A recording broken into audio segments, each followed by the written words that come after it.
Hi, St. Pius. Come on in. This is from my Brenna right there. Come on in. All right, into my wonderful garage studio. We have discovered yesterday that standing on a stool and looking down on the artwork is a lot easier to see. So Brenna is up high today. We have an art activity today for kindergarten through 5th grade, and then anyone else who's just interested in doing something, all right? But skill level is kindergarten through 5th. So I wanted you to get at least 2 pieces of paper, a ruler, pencil, scissors, stapler, or tape or glue stick, and then your coloring materials, whatever you want to use, all right? So we're going to take 1 piece of paper, and this is how we're going to start. And I want to use this ruler to draw a line from one top corner of the piece of paper to the bottom corner. Now the problem with the 12-inch ruler is it does not reach the whole way across. That's okay. Just kind of eyeball it as best as you can. Draw the first part of the line. Stop. And then move your ruler. Even if the line's a little bent, it's not the end of the world, right? And line it up kind of like that, right? You can even erase your little overlap if you want. You have a line from one corner of the paper to the other corner of the paper, a long ways, right? And we're going to cut that.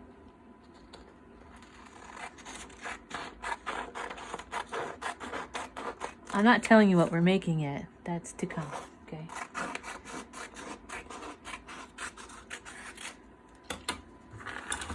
Now I want you to set the 2 pieces of paper so that their points are facing each other, like that. So if you were to overlap them, they line up, right? Because you'll be able to tell if this paper is the wrong way, it won't line up. The points won't line up. But if you overlap them, they should be right on top of each other with the shapes matching. And then I want you to open them up and lie them on your table in front of you.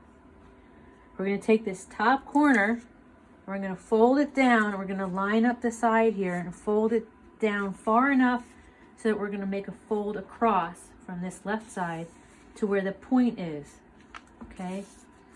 Now, some of you who are very clever, and I love you, will be saying, why can't we fold them both at the same time? Like you would put them both on top of each other and fold at the same time?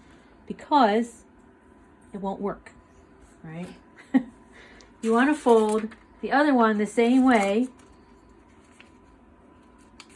Line it up along this edge and then fold in a straight line where it meets this point. You don't want to fold them at the same time because you want them to be opposite folds, like mirror image folds. If you folded them at the same time, this fold would be the wrong way, all right? So the last fold I want you to do is fold your paper down again, like you had folded the first time, and do a little tiny triangle fold up, like that. What these are going to be, and now I'll tell you, I'll give it away, are the wings of a bird. Spring has sprung. Did you know that? It started yesterday on the 19th. Spring usually starts on the 20th, but with leap year this year, we have it on the 19th, and I see lots of birds in my yard. I love the blue jays. They're my favorite. I also see doves. Oh, we saw doves in our yard. That's true. And woodpeckers. I love the woodpeckers. They have this bright red, can you see me?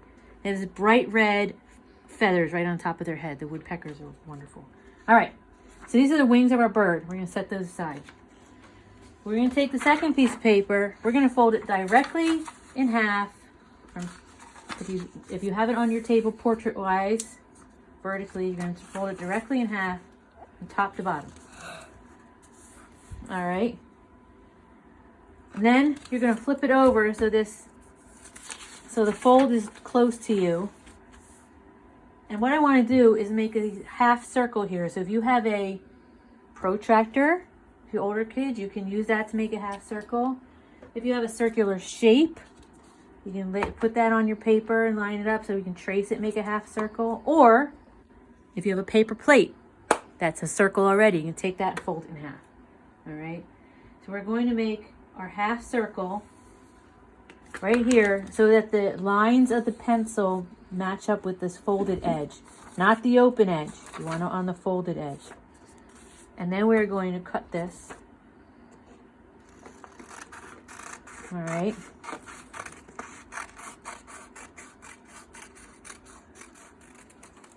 And leave it folded. If you have your paper plate, fold it in half, leave it folded. This is going to be the belly of the bird, right? The back and the belly. Hold on to this piece of paper that you just cut, all right? Because we are going to cut a tail shape. If you hold the paper still in the same direction with the fold towards you, the open part at the top, take your scissors. You can draw a line if you want to. Let me take them. I'll take it simple steps. Draw a line. Use your ruler. From one of the edges of your circle here, and make a diagonal line, just like that, right? You can make it wider if you want. I'm going to cut that out, and then we're going to bend this almost like a paper airplane. See how I took and I bent it so it doesn't bend right at the fold, but a little bit before the fold, and it bends down and out in a triangular shape. I'm going to flip it over and do the same thing on the other side. It's a lot like a paper airplane. And I know a 4th grader or 2 out there who will probably make this look like a paper airplane anyway. You know who you are, okay? This is going to be the tail of our bird, all right? If you have this other piece of paper, we're going to fold down from the top. We're just going to fold it in half. Not in half, but you're going to put a little fold down from the top, right? And we're going to cut a circular shape out of this. Again, if you want to have a little circle to trace, find a jar, something, trace a little circle, a little half circle. And remember, you want it on the ends of the line to come to the fold. And you're going to cut this out. This is going to be the head of a bird. Now, birds' heads are usually pretty small. That's why I made it this small. All right, we're going to put that there. But some of you might decide you don't want to just make a bird. You want to make it like a pterodactyl. And I know some of you who love the pterodactyls too. So that's why you could take another piece of paper, fold it in half, right? Draw what looks like to you a pterodactyl head, right? Make sure the lines that you end on this fold right here, okay? The lines of the pencil end on the fold, and they don't go all the way through to the opening. Cut that out.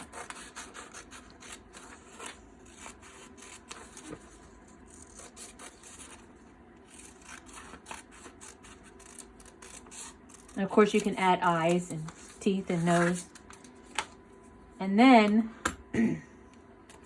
you have it in half. That's okay. It's 2 sides of the paper. I want you to put a little slit right here at the bottom edge of that fold.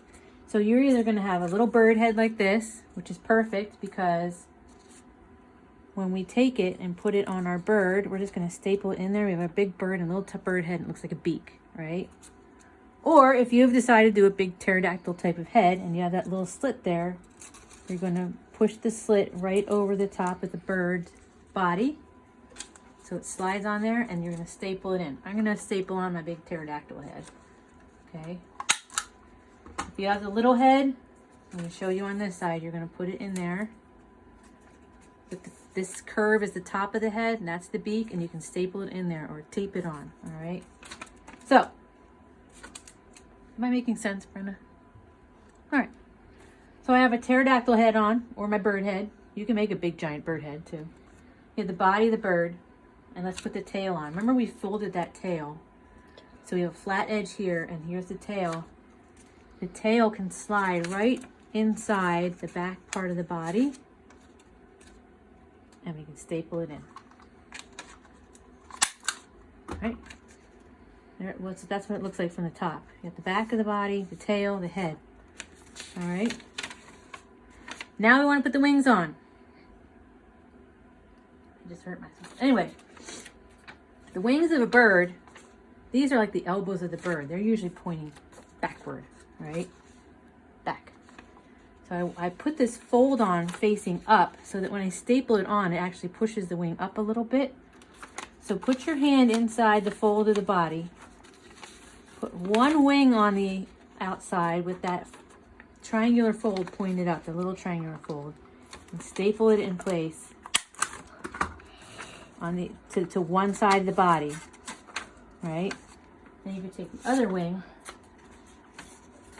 Remember, with that elbow pointed backward, you are going to put this triangular shape pointing up, and I'm going to staple it on to this side of the body. Right, so you can see the staples on the inside. You have your bird. Now, my bird really looks like a pterodactyl with these pointy wings. I love it. Okay. You could even put some string on it and really hold the wings up. Or you can bend the wings the opposite way, now that you have the wings on, and make it really look like the bird is flying. The bird's wings go up like that. You can put some cuts along the wing like this. Make it really look like feathers, right? Can you see it? You can make cuts on the tail. Make it look like feathers. And of course, give it all sorts of color. Give it some eyeballs, give it some personality, and of course you can hang it. I think it would be fun to hang it from the wings because then it would really look like it's flying. All right, St. Pius. It's Friday. We have the weekend now coming, and I just wanted to give you some ideas of things you could do if you really run out of things to do. There's a good website for little kids. It's called HelloKids.com. Someone posted it on Facebook. I looked into it. It's got coloring pages for kids. It's really nice, and some art activities. For the big kids, I have this app on my phone. It's called Sketches. If you search for Sketches in your app store, find the Tayasu Sketches. I'm going to pronounce it that way because I don't know how else to pronounce it. It has an icon that looks like this with a pen point. There is a pro version that's $6. There is also a free version. I just have the free version. And if you download it on your phone, it has this really cool tools, all sorts of different tips to use to draw with. It's a really nice app if you wanted something to do and to play with. Otherwise, go outside and run around your yard, take a walk around your block, because it really makes you feel better just to go outside and exercise your body. All right, St. Pius? See you next week. Love you guys.